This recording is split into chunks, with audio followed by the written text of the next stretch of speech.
Have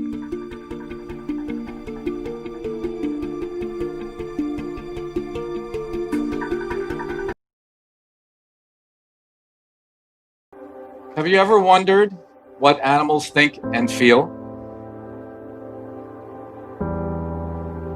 There are capacities of the human mind that we tend to think are capacities only of the human mind. But is that true? What are other beings doing with those brains? Octopuses use tools, and they recognize human faces. Sea otters show their babies what to do, which is called teaching. We have the same imperatives. Take care of our babies, find food, try to stay alive. We see helping where help is needed. We see curiosity in the young. We see the bonds of family connections. We recognize affection. And then we ask, are they conscious?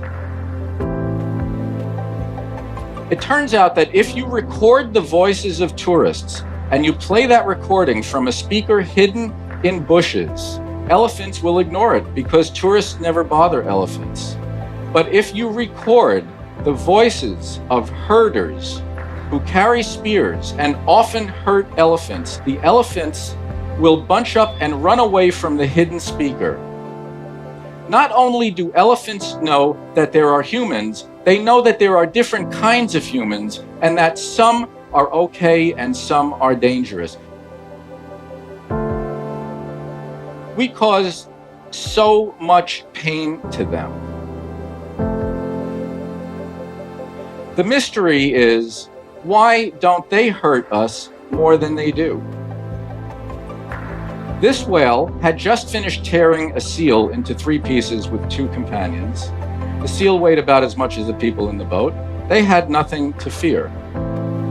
Killer whales eat seals. Why don't they eat us?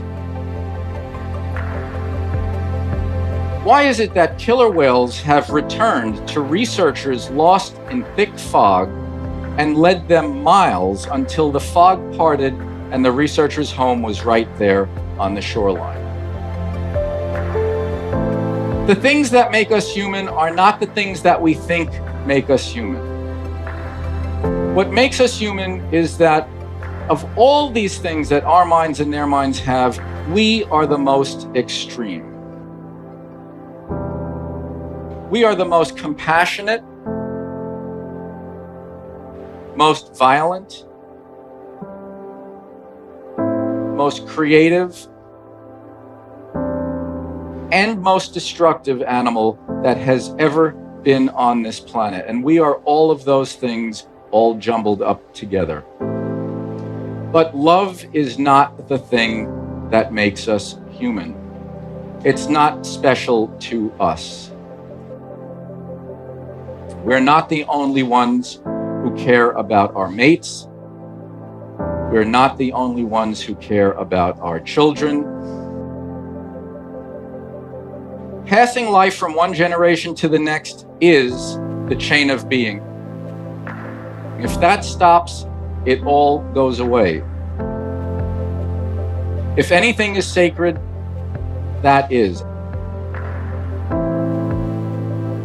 When we welcome new human life into the world, we welcome our babies into the company of other creatures.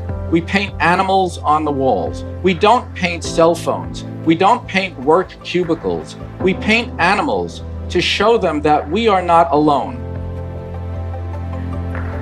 And every one of those animals, in every painting of Noah's Ark, deemed worthy of salvation, is in mortal danger now.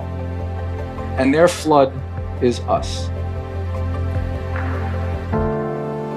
Are we capable to care enough to simply let them continue?